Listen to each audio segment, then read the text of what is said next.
আরামবাগ বাসস্ট্যান্ডে আবারও রক্তাক্ত বাস্তবতা সামনে এল। মাত্র 5 থেকে 10 মিনিট সময়ের হেরফের, এই তুচ্ছ কারণকে কেন্দ্র করে শুরু হওয়া বচসা মুহূর্তের মধ্যে ভয়ঙ্কর রূপ নেয়। অভিযোগ, শেখ শফিকুল ইসলাম ওরফে মেজকা তার দলবল নিয়ে এক বাসকর্মীর উপর নৃশংস হামলা চালায়। গুরুতর আহত অবস্থায় তাকে ভর্তি করা হয়েছে আরামবাগ মেডিকেল কলেজে।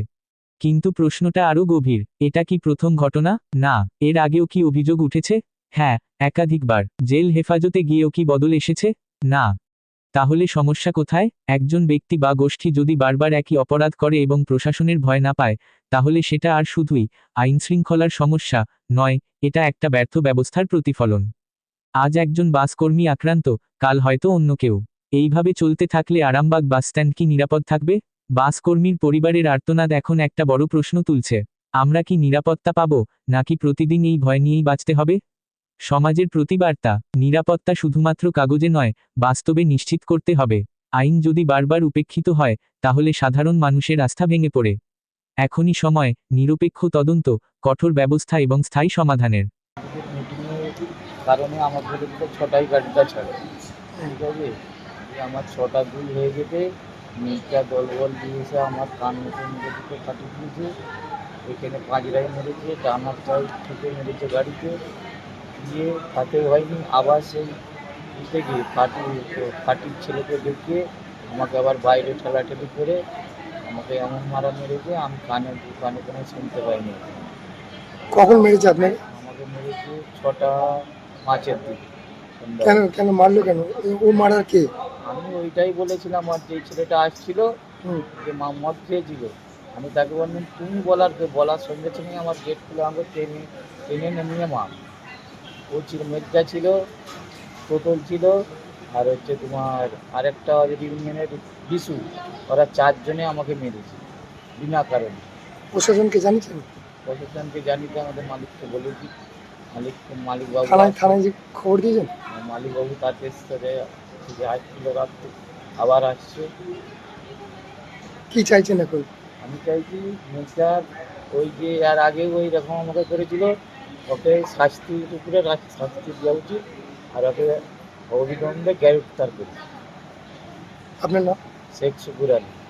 কোন গাড়িতে কাজ করেন? আমি খড়গপুর তারকেশ্বরে 1881। বাড়ি ফেসবুক। কি হয়েছে?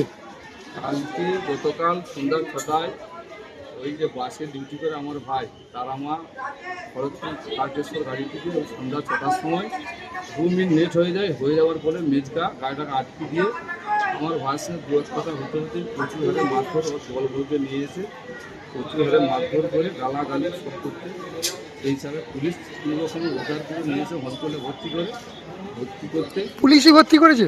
পুলিশ আরও কিছু লোক স্থানীয় বাসিন্দার টাকাটাও নিয়ে এসে ভর্তি করেছে, নিয়ে এসে এখন নির্যাতী অবস্থায় পড়ে আছে। কি নাম আপনার ভাইয়ের? শেখ শুকুর আলী। ঘটনাটা কখন হয়েছে? আগে সন্ধ্যা 6টায়। সন্ধ্যে 6টায়।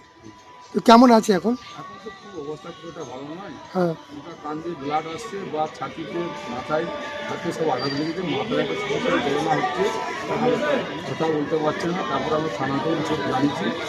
প্রশাসনকে জানিয়েছেন? হ্যাঁ, প্রশাসন কি বললো?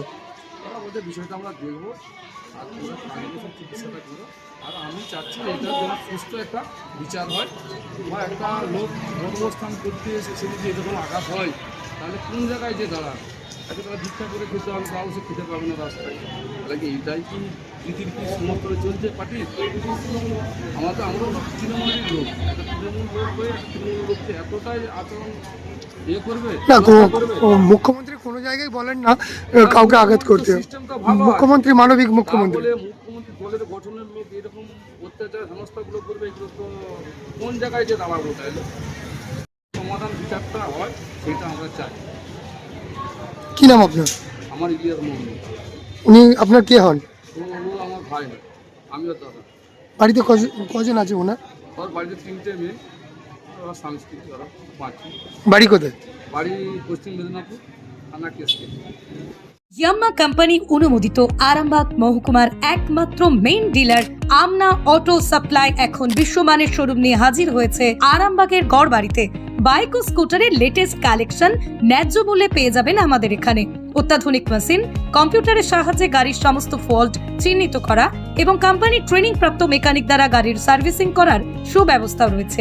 একই ছাদের তলায় রয়েছে ইয়াম্মা কোম্পানির অরিজিনাল স্পেয়ার পার্টসের বিরাট কালেকশন। এখানেই শেষ নয়, ইয়াম্মা কোম্পানির unbreakable helmet, riding jackets, gloves, T শার্টেরও বিরাট কালেকশন রয়েছে। তাই বাইক মানেই হলো জাপানি ইয়াম্মা, আর ইয়াম্মা মানেই হলো আমনা অটো সাপ্লাই। 35 বছর ধরে আপনাদের জীবন পথের সঙ্গী। আমাদের ঠিকানা গড়বাড়ি, আরামবাগ, হুগলি। যোগাযোগ নাম্বার 9083247009 অথবা যোগাযোগ করুন 9083247007।